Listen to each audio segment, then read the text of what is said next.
कभी सोचा है कि ये जो रोज रोज का तनाव है, ये डर है, ये आखिर आता कहाँ से है? आज हम इसी सवाल का जवाब ढूंढेंगे, एक बहुत ही पुराने और गहरे ज्ञान में। तो चलिए इस सफर की शुरुआत करते हैं कुछ ऐसे सवालों से जो शायद कभी न कभी हम सबके मन में आए होंगे। ये सवाल हमारी सबसे गहरी चिंताओं से जुड़े हैं। ये डर कि कहीं कुछ खो ना जाए, ये इतना गहरा क्यों होता है? और वो जो आईने में देखने पर महसूस होता है, उम्र ढलने का डर। और फिर सबसे बड़ा डर, मौत का।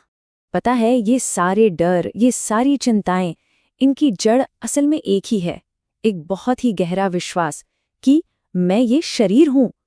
तो चलिए इन आज की चिंताओं का हल ढूंढने के लिए थोड़ा समय में पीछे चलते हैं, करीब 5000 साल पहले, जहां हमें एक कमाल का ज्ञान मिलता है। जरा सोचिए, आज से 5000 साल पहले प्राचीन भारत का एक युद्ध का मैदान, जब सब कुछ दांव पर था, तब ये ज्ञान दिया गया था। और कमाल की बात यह है कि जो बात तब सच थी, वो आज भी उतनी ही काम की है। ये सारा ज्ञान इस एक श्लोक में समाया हुआ है। चलिए पहले इसे इसके असली रूप में सुनते हैं और फिर इसके गहरे मतलब को समझेंगे। तो आखिर इन शब्दों का मतलब क्या है? ये हमारे डर को भला कैसे दूर कर सकते हैं? चलिए इसे समझते हैं। भगवान कृष्ण का उपदेश बहुत सीधा और गहरा है। आत्मा कभी पैदा नहीं होती और ना ही वो कभी मरती है। वो हमेशा से है, हमेशा रहेगी। शरीर के खत्म होने पर भी वो खत्म नहीं होती। जरा सोचिए इस बारे में।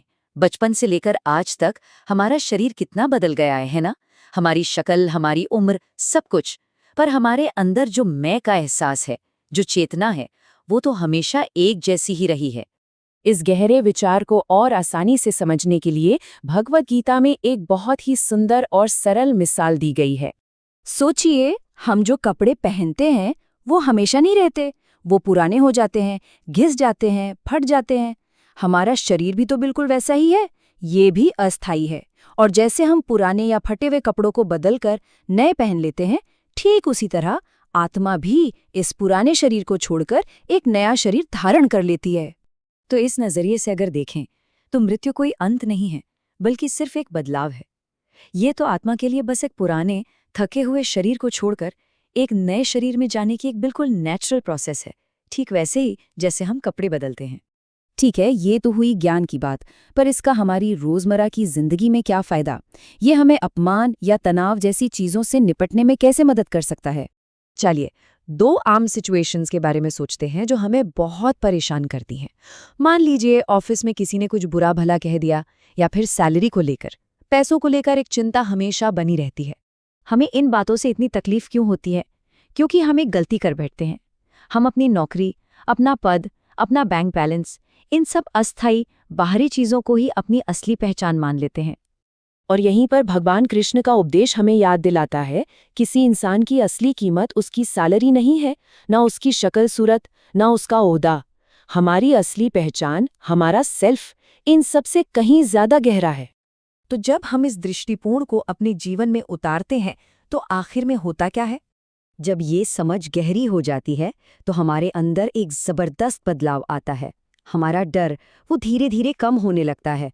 हमारा अहंकार, यानी मैं और मेरा का भाव, वो भी छोटा हो जाता है।